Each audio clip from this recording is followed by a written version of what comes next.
Good morning, educators. Myself, Surabhi Sankla from Jaganjil Education. Today I am going to explain lesson planning of day 19 of first month for class nursery. चलिए शुरू करते हैं हमारे first period के साथ। और आज हम ले रहे हैं हमारे फर्स्ट पीरियड में राइम, जिसका नाम है लेट्स क्लीन अप। यानी कि हमें बच्चों को सिखाना है कि उन्हें अपने आसपास कैसे सफाई रखनी है और सफाई करते समय कचरा जो होता है किस तरह से उन्हें डस्टबिन में डालना होता है। और सफाई करना एक हमारी अच्छी आदत होती है। बिखरा हुआ कचरा और बिखरी हुई चीज़ें हमारे आसपास नहीं होनी चाहिए।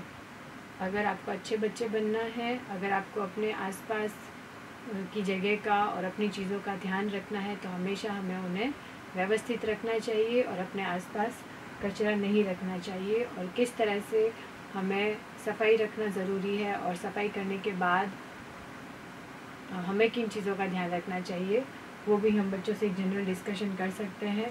और फिर आपको यहाँ पे जो राइम है वो बच्चों के साथ बोलनी है।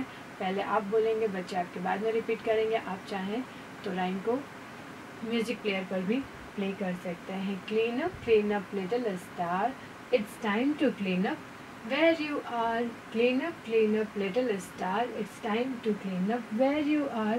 Put your toys back in their place, put your toys in their place. Keep a smile on your face, keep a smile on your face.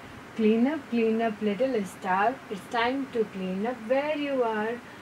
इस तरह से आप राइम को गाएं, बच्चों से बुलवाएं और उन्हें बताएं कि किस तरह से आप चीज़ों को ढंग से रखते हैं और आप कचरा नहीं करते हैं। और अगर आपको कहीं कचरा, पेपर, कुछ भी बिखरा हुआ नज़र आता है तो वो हमें उठा के डस्टबिन में ज़रूर डालना चाहिए। ये एक हमारी क्लीनिंग की हैबिट होनी चाहिए और हमें अपनी चीज़ों को ठीक से रखने पर वो हमें दोबारा यूज़ करने के लिए ईज़िली मिल जाती है। चाहे आप घर पे हो, चाहे स्कूल में हो, हमें कचरा कहीं भी नहीं करना चाहिए और अपनी चीज़ों का ध्यान रखना चाहिए। तो आप इस राइम के साथ बच्चों को क्लीनिंग की हैबिट सिखाएंगे। नेक्स्ट है हमारा नंबर टाइम। आज की नंबर टाइम में हम ले रहे हैं शेप सर्कल। हमारा जो टॉपिक है उसका नाम है सर्कल। हम बच्चे को यहाँ पे सर्कल शेप के बारे में सिखाएंगे। उसके लिए हमने ले लिया है यहाँ पे एक फ्लैश कार्ड, जिसमें हमने सर्कल शेप दिखाया बच्चों को कि सर्कल शेप कैसा होता है। और आप ये कार्ड 1 बाय 1 सारे बच्चों को पास करें और उन्हें बोले कि इस तरह से वो फिंगर ट्रेसिंग करेंगे सर्कल के बाहर की तरफ में, है ना, कि सर्कल शेप किस तरह से बनता है, ये राउंड होता है। और अपने आसपास वाली चीज़ें दिखा करके उनको पूछें कि उन्हें सर्कल शेप कहाँ कहाँ नज़र आ रहा है।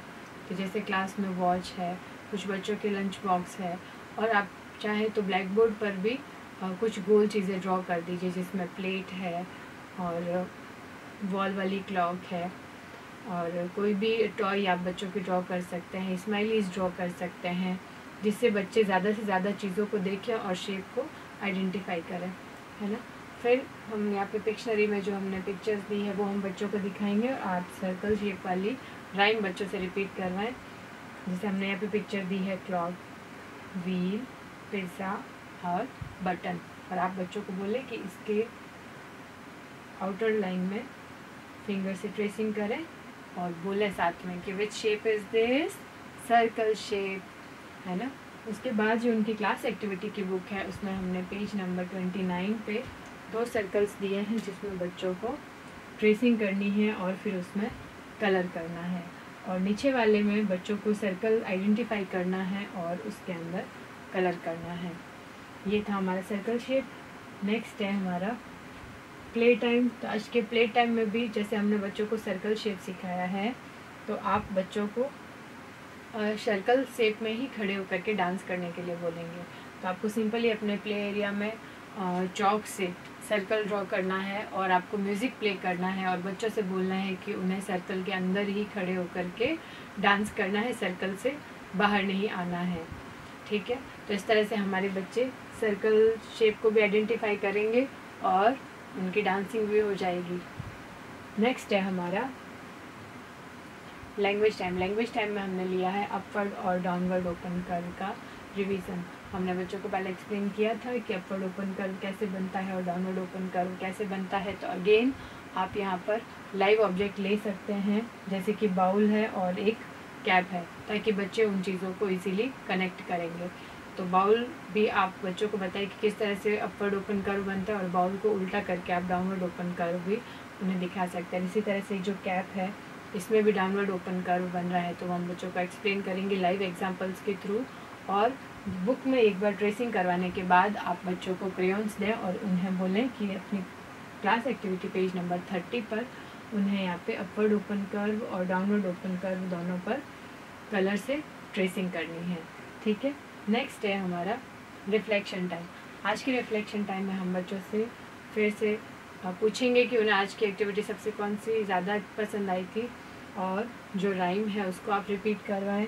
जो सर्कल शेप है वो कैसे बनता है, तो बच्चों को आप उसमें एयर ट्रेसिंग में पूछें।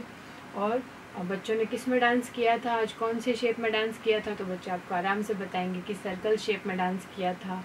और लैंग्वेज टाइम में बच्चों ने अपवर्ड और डाउनवर्ड कर्व में ट्रेसिंग की थी।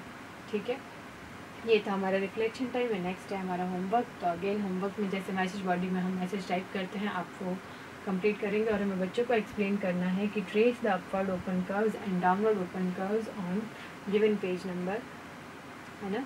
यहाँ पे बच्चों को होमवर्क एक्सप्लेन कर दीजिए। और पेरेंट्स के लिए जो एक्टिविटी है वो है विद्यार्थी को गूथा हुआ आटा दें और उससे ऊपर तथा नीचे की और खुले वक्र बनाने को कहे और नाम दोहराने को कहे। सिंपल, वो चाहे तो प्ले डो भी रख सकते हैं, और आप घर की चीज़ों को यूज़ करना चाहें तो आप आटा दें बच्चों को गीला, और उससे बच्चे को अपवर्ड और डाउनवर्ड ओपन कर्व बनाकर दिखाने के लिए बोला है। ये था हमारा day 19 and I hope you like the video. Thank you.